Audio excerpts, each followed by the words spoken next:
Using the Folder 2 has been a very different experience for me. Obviously coming from devices like the Galaxy S8, LG G6, and Pixel XL, it was kind of hard to get used to a device in this form factor, and it still has been somewhat, but like I said with my initial impressions video, the easiest thing for me so far has been using this device for phone calls. The device was literally made for it, and I find that having long phone calls with this device was a much more comfortable experience than with a traditional smartphone. So for those of you that don't do a lot of texting and mostly just calling, this device is pretty good for that type of situation. And also, call quality is probably something you'd expect to be amazing with this phone.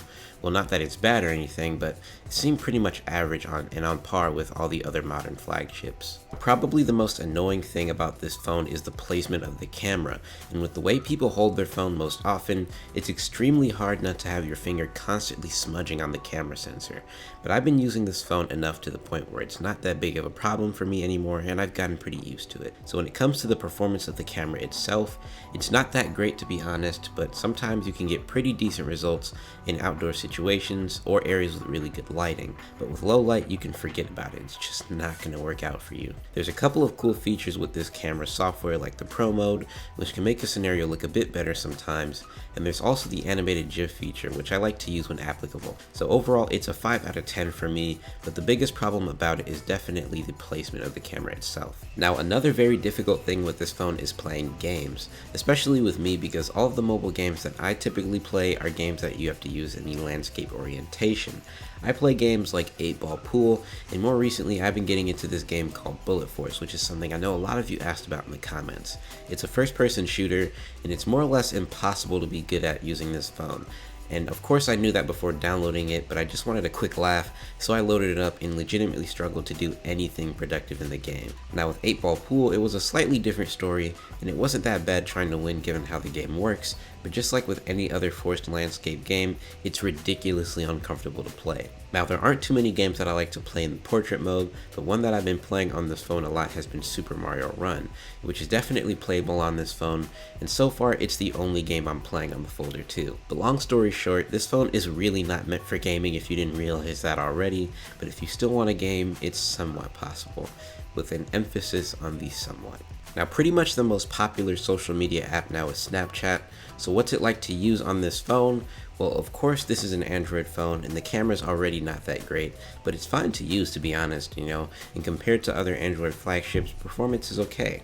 It's overall not a bad experience by any means. One thing I really like using this phone for is apps with a timeline interface, like Twitter and Instagram, or just apps where you do a lot of scrolling in general, like Gmail and stuff. Using the physical buttons on this phone makes the experience with these apps really nice. Instead of constantly swiping, you just have to simply press a button, which is something I really like about this phone. Now, using YouTube on this phone is actually not as bad as I expected it to be. Sure, the display is small, and of course you have to hold the bottom part of the phone in landscape mode while watching, but overall you get used to it pretty fast. Now the thing that really degrades the viewing experience for me with this phone is the speakers. There's a single rear-facing speaker by the camera, and honestly, this is such a 2014 move. And given how thick and large the bottom part of the phone is, they could have easily just moved the speaker there. But regardless of the placement, the speaker is just not good in general. It doesn't get that loud, and the low ends are basically non-existent. Now I understand that this wasn't built for high quality media consumption, but if you're gonna put these components there, there's no reason not to make them good.